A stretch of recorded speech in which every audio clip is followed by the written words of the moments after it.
Hujambo na karibu tena mpenzi mtazamaji na mfuatiliaji wa vipindi vyetu vya Stein TV. Bado tunaendelea kukujuza habari zinazojiri ndani ya nchi na nje ya nchi. Juhudi za China za kujenga maslahi makubwa ya kibiashara barani Afrika zimeambatana na sera makini ya kudumisha hali ya kutoegemea upande wowote, lakini mzozo wa mashariki mwa Jamhuri ya Kidemokrasia ya Kongo umesababisha mabadiliko ya uelekeo. Rwanda imekuwa ikilaumiwa vikali kwa kuchochea mapigano katika eneo lenye utajiri mkubwa wa madini na Beijing, ambayo ina uhusiano wa karibu na DRC Congo na Rwanda. Katika wiki za hivi karibuni imejiunga na ukosoaji huo, lakini inajaribu kudumisha mahusiano mazuri ya kidiplomasia na nchi zote mbili, wakati pia ikiendelea kufanya biashara zake na kununua madini muhimu.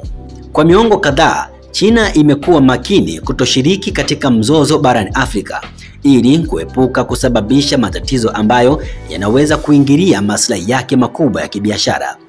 Hadi sasa imejiepusha na kukosoa serikali za Afrika kwa kuunga mkono washirika katika mzozo.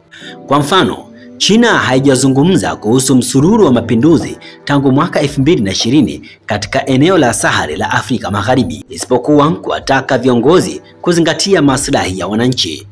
Beijing kwa muda mrefu imekuwa ikifuata sera ya kutoingilia masuala ya ndani ya nchi nyingine, amesema Profesa Zhu Yuan ambaye ni mtaalamu wa maendeleo ya usalama wa Afrika katika taasisi za mauzo ya kimataifa ya Shanghai SIIS. Endelea kutufuatilia kupitia mitandao yetu mbalimbali ya kijamii Stein TV_TZ.